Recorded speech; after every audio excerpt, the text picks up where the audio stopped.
இந்த 12 கட்டமும் ஒவ்வொரு பாவத்தையும் ஒவ்வொரு காரகத்துவையும் குறைக்குது.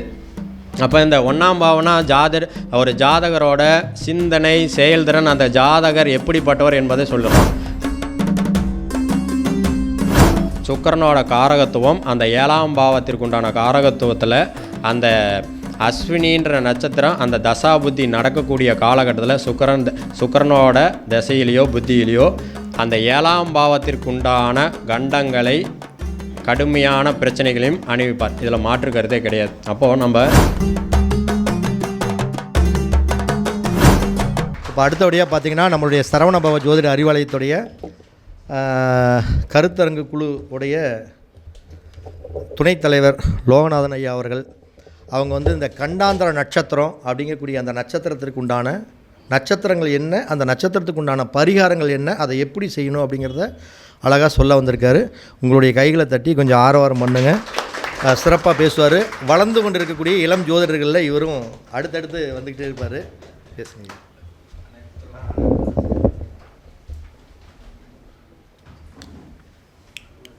சரிங்க. குருநாதர் ஆசியோடும் குலதெய்வத்தின் அருளோடும் நவகிரகங்களையும் பஞ்சபூதங்களையும் வணங்கி திருச்செந்தூர் முருகன் அருளோடு எனக்கு ஜோதிடம் மற்றும் வாஸ்து கற்றுக் கொடுத்த என்னுடைய குருநாதர் வாஸ்து சாம்ராட் பரணி பாரதி ஐயா அவர்களின் பாதம் பணிந்து நமது சரவணபவ ஜோதிட அறிவாலயத்தின் 40வது கருத்தரங்கிற்கு வருகை புரிந்திருக்கும் அனைத்து ஜோதிட சிறப்பு அழைப்பாளர்கள் மற்றும் மாணவர்கள், நம்முடைய நிர்வாகிகள், ஜோதிட ஆர்வலர்கள் அனைவரையும் வருக வருக என வரவேற்று, முதல்ல இல்லையா எனக்கு முன்பாக பேசிய நம்முடைய நிர்வாகி சரவணன் ஐயா ஜோதிடத்தை பற்றியும் ஜோதிடத்தில் எளிமையான லக்னங்களுக்குண்டான எளிமையான பரிகாரங்களையும், அதன் பிறகு பேசிய நம்முடைய மாணவர் வீரகுமார் ஐயா ஒரு நட்சத்திரத்தில் 108 பாதங்களுக்கும் உண்டான மரங்களை ஒரு அருமையாக தொகுத்து அதற்குண்டான விஷயங்களையும் சிறப்பாக உரையாற்றினார். அதன் பிறகு உரையாற்றிய பேரியல் ஆசான் நம்முடைய பண்டிட் விஜய் ஐயா அவர்களுக்கும் அதேபோல் நம்முடைய குருநாதர் அவர்களுக்கும் சிறப்பாக உரையாற்றிய காலப்பகை எனும் தலைப்பில் சிறப்பாக உரையாற்றிய நம்முடைய குருநாதர் பரணி பாரதி ஐயா அவர்களுக்கும் நமது அறிவாலயத்தின் சார்பாக நெஞ்சார்ந்த நன்றிகளை தெரிவித்து கொண்டு, உண்மையிலேயே என்னுடைய நல்ல விஷயத்தை கேட்டுக்கோங்க.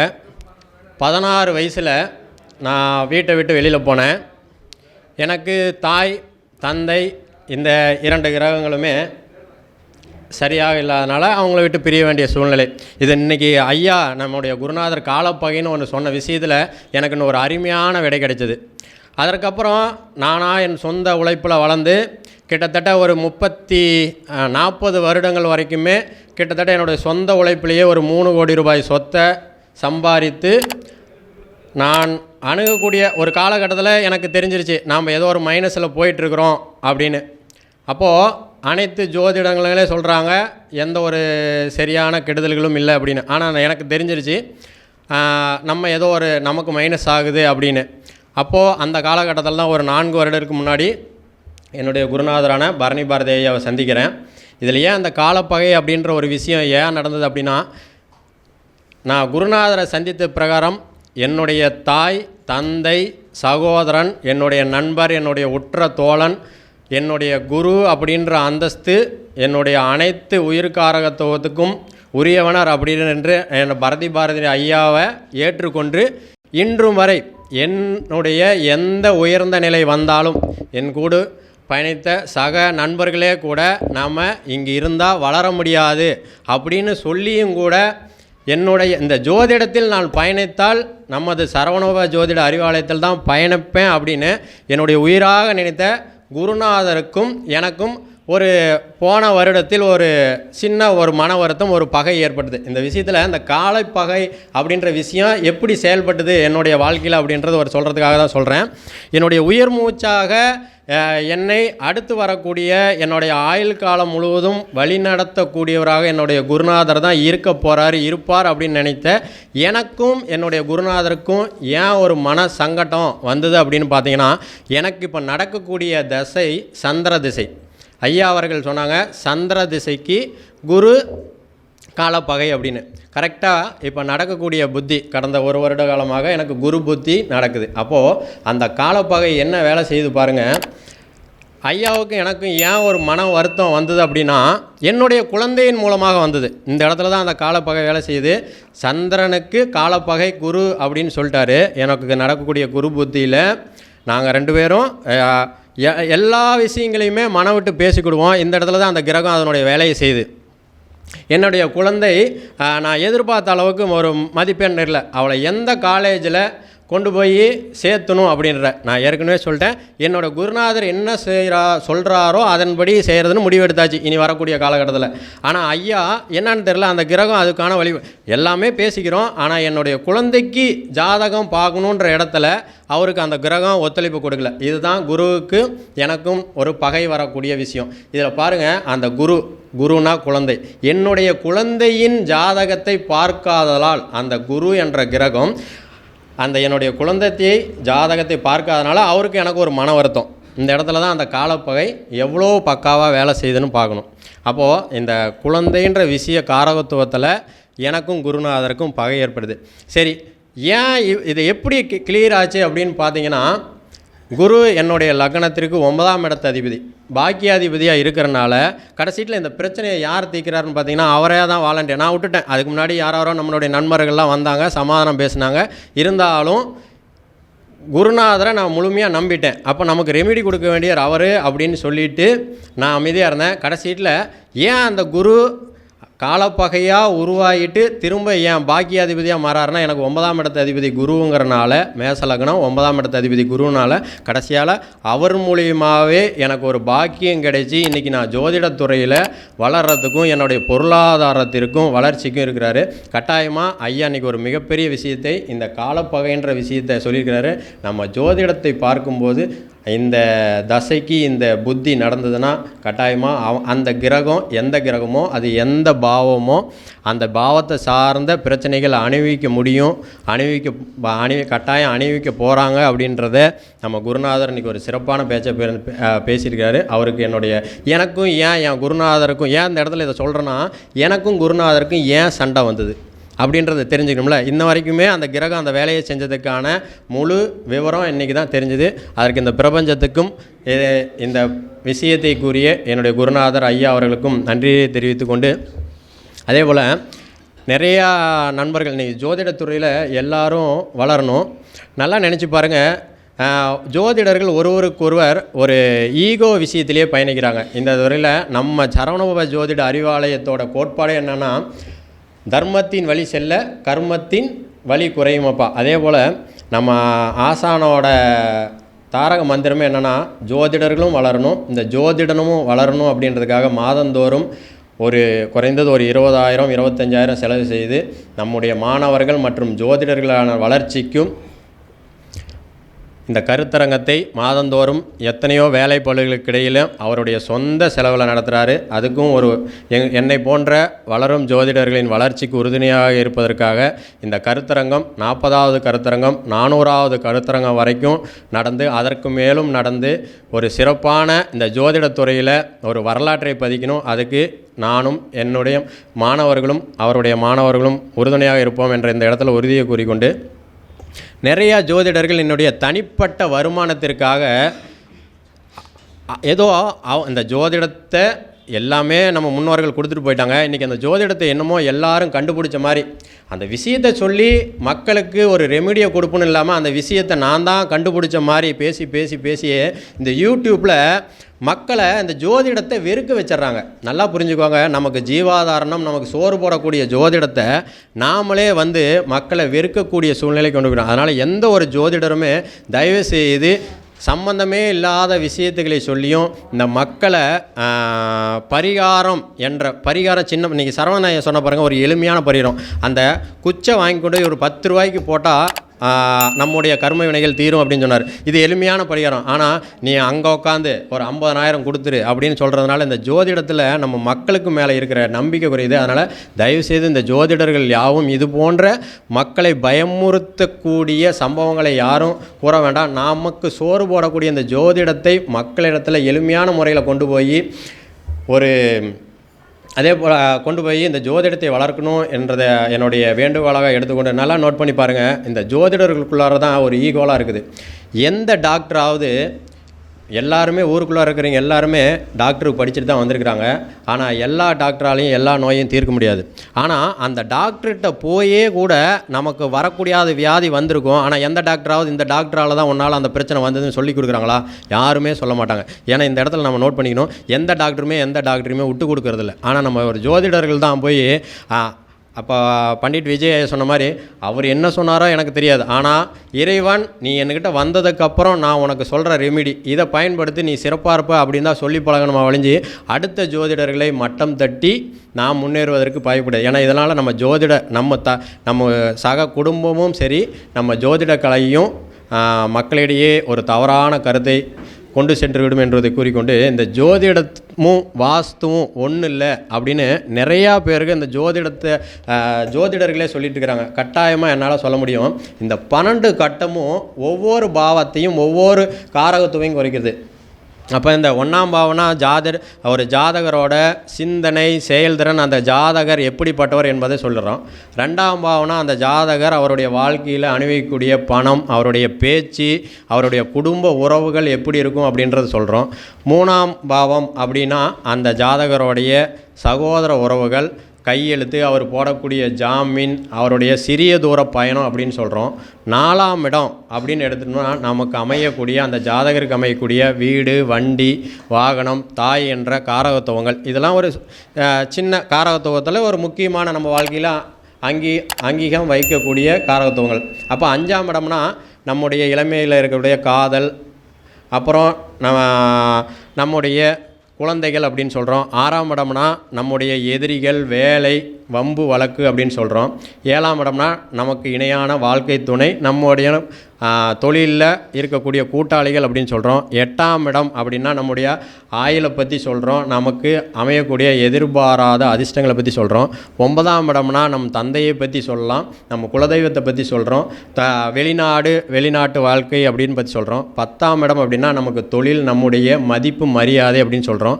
11ஆம் இடம்னா நம்முடைய ஆசை, கனவு, லட்சியம், நம்முடைய மூத்த சகோதர உறவுகளை பற்றி, இந்த ஷேர் மார்க்கெட்டை பற்றி சொல்கிறோம். 12ஆம் இடம் அப்படின்னா நம்முடைய அயன சயன தூக்கத்தை பற்றி சொல்கிறோம், நம்முடைய முதலீடு சொத்தை பற்றி சொல்கிறோம். அப்போது இந்த இடத்துல இந்த வாஸ்து எங்கே வருதுன்னா 4ஆம் இடம் என்று சொல்லக்கூடிய வீடு அப்படின்ற இடத்துல தான் வாஸ்து வருது. அப்போ நிறையா பேர் சொல்கிறாங்க இன்றைக்கி வாஸ்து வேறு ஜோதிடம் வேறு. எப்படி ஜோதிடம் இல்லாமல் வாஸ்து வராது? இது ஏன் நான் சொல்கிறேன்னா, இந்த வாஸ்துவை எல்லாருமே கற்றுக்கலாம், நீங்கள் கற்றுக்கலாம். இப்போ இன்றைக்கி இருக்கிற சிட்டால் கூட வாஸ்துவை பற்றி பேசுகிறாங்க. ஆனால் வாஸ்து என்பது எதை உள்ளடக்கி இருக்குதுன்னா, இப்போ ஐயாவோட பயணிக்கிறீங்க எல்லாத்துக்குமே தெரியும், ஐயாவோட வகுப்பில் இருந்தவங்க அனைவருக்குமே தெரியும். இந்த வாஸ்து முழுக்க தனிப்பட்ட அந்த இடத்தினுடைய ஓனர், அதாவது அந்த ஜாதகருக்கு அந்த 4ஆம் பாவம் எப்படி இருக்குமோ அதே போல தான் அந்த மண்ணும் நமக்கு அமையும்.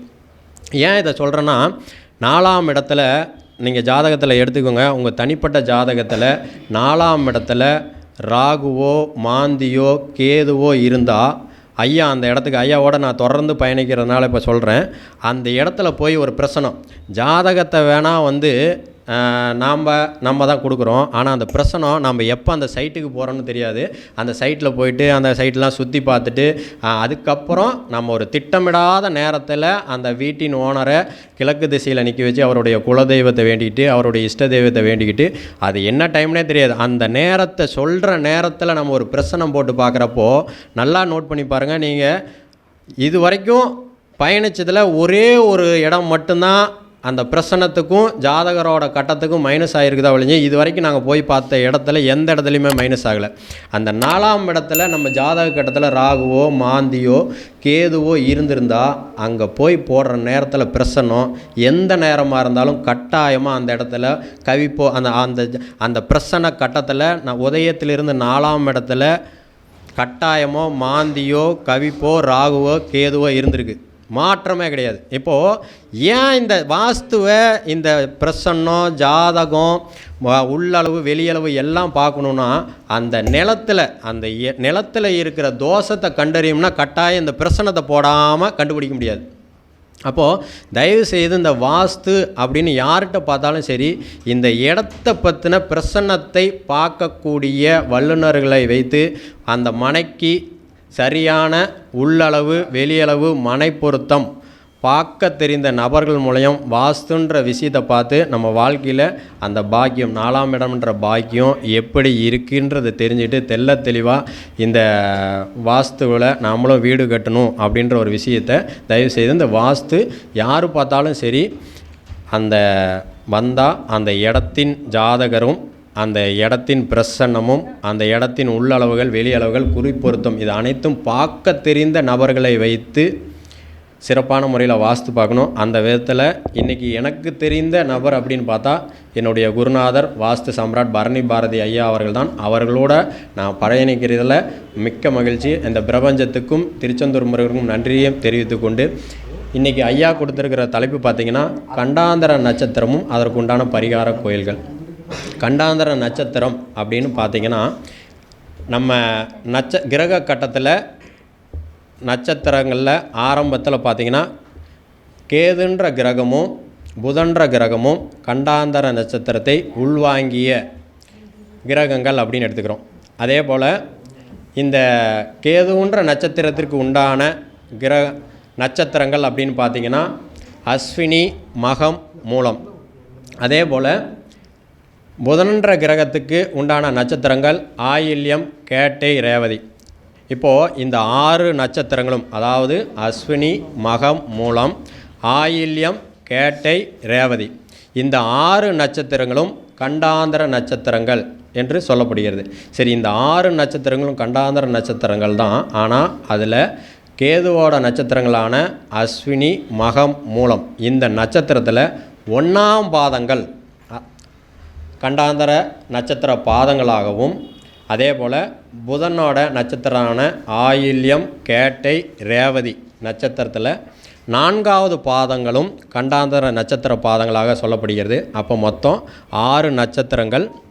அதில் அந்த 6 பாதங்கள் மட்டும்தான் கண்டாந்தர நட்சத்திரங்களாக எடுத்துக்கொள்ளப்படுகிறது. இது என்ன கண்டாந்தர நட்சத்திரங்கள் அப்படின்னா இந்த நான் சொன்ன நட்சத்திர பாதங்களில் நம்முடைய ஜாதகத்தில் குறிப்பிட்ட கிரகம் இந்த நட்சத்திர பாதத்தில் இருந்துட்டால் அந்த தசாபுத்தி நடக்கக்கூடிய காலகட்டங்களில் அந்த கிரகம் நம்முடைய லக்னத்திற்கு எத்தனாவது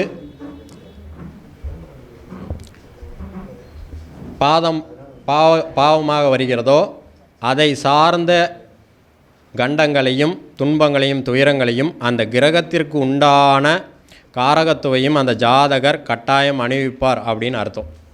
அப்போ குறிப்பாக நம்ம ஜாதகத்தில் ஒரு உதாரணத்திற்கு துலா லக்கணமாக இருந்து அந்த துலாம் லக்கணத்திற்குரிய கிரகம் மேசத்தில் அதாவது 7ஆம் பாவத்தில் அஸ்வினி நட்சத்திரத்தில் இருந்துட்டால் அப்போது அது ஆணாக இருந்துட்டால் அது சுக்கிரன் என்கின்ற கிரகம் பெண்ணை குறிக்கும். அதே போல் 7ஆம் பாவம் நம்முடைய வாழ்க்கை துணை. அப்போது அந்த ஜாதகர் கட்டாயமாக சுக்கிரனோட காரகத்துவம் அந்த 7ஆம் பாவத்திற்குண்டான காரகத்துவத்தில் அந்த அஸ்வினின்ற நட்சத்திரம் அந்த தசாபுத்தி நடக்கக்கூடிய காலகட்டத்தில் சுக்கிரனோட திசையிலையோ புத்தியிலையோ அந்த 7ஆம் பாவத்திற்குண்டான கண்டங்களை கடுமையான பிரச்சனைகளையும் அணிவிப்பார். இதில் மாற்று கருத்தே கிடையாது. அப்போது நம்ம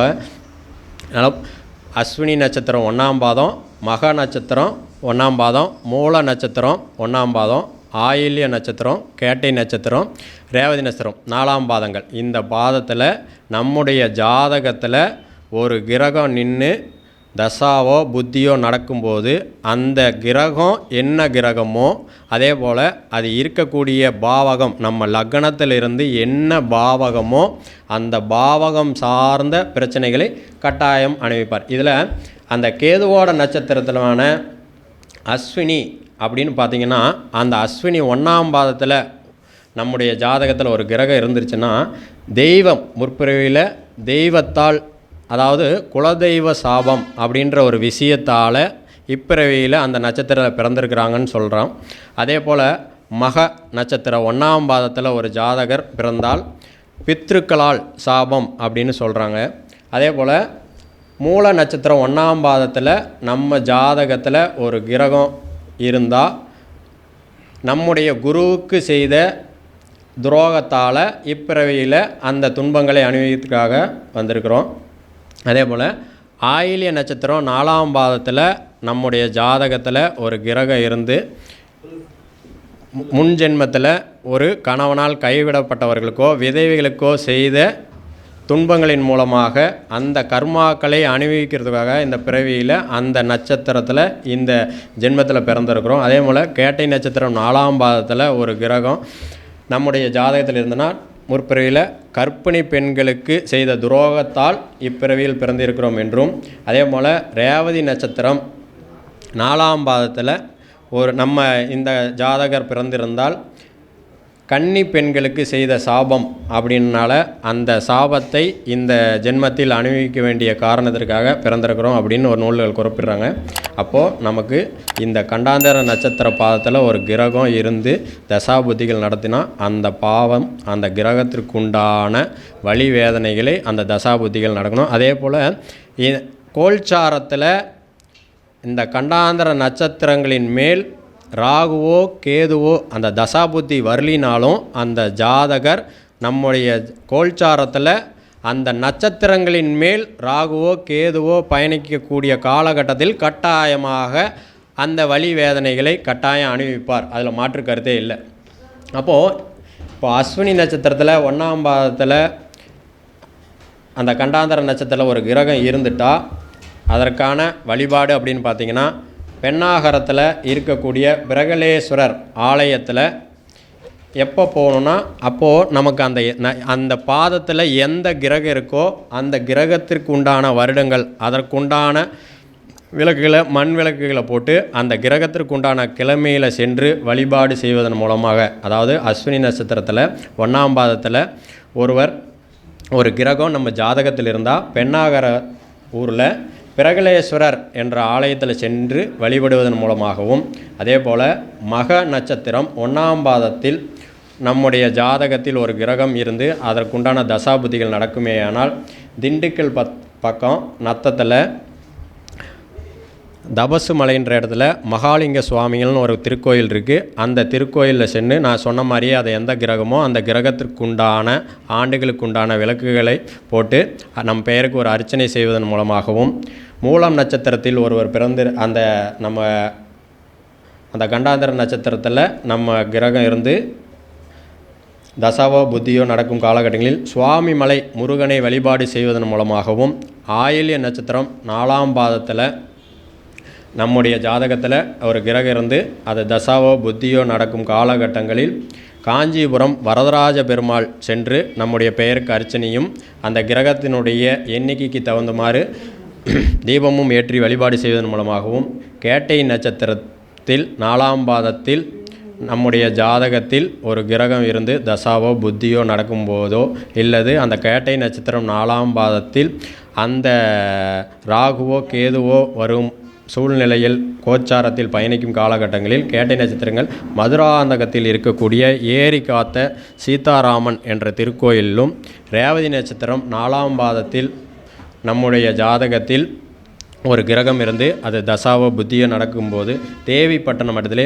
கடல் காத்த பெருமாள் எனும் திருக்கோயிலே நம்முடைய அந்த கிரகத்தினுடைய தசா வருடங்களுக்கு தகுந்த மாதிரி விளக்கேற்றி நம் பெயரில் அர்ச்சனை செய்வதன் மூலமாக இந்த கண்டாந்தர நட்சத்திரத்தால் அந்த கிரகத்தால் ஏற்படக்கூடிய பாதிப்புகளிலிருந்து விடுபடலாம் என்ற ஒரு அருமையான தகவலை குறிக்கொண்டு இந்த மாதந்தோறும் நடக்கக்கூடிய கருத்தரங்கில் எனக்கு பேசுவதற்கு வாய்ப்பு கொடுத்து என்னுடைய வளர்ச்சிக்கு உறுதுணையாகவும் என்னுடைய பொருளாதார வளர்ச்சிக்கு உறுதுணையாக இருக்கும் என்னுடைய குருநாதர் வாஸ்து சாம்ராட் பாரணி பாரதி ஐயா அவர்களின் பொற்பாதங்களை வழங்கி இந்த அருமையான வாய்ப்புக்கு நன்றி கூறி விடைபெறுகிறேன். மிக்க நன்றி.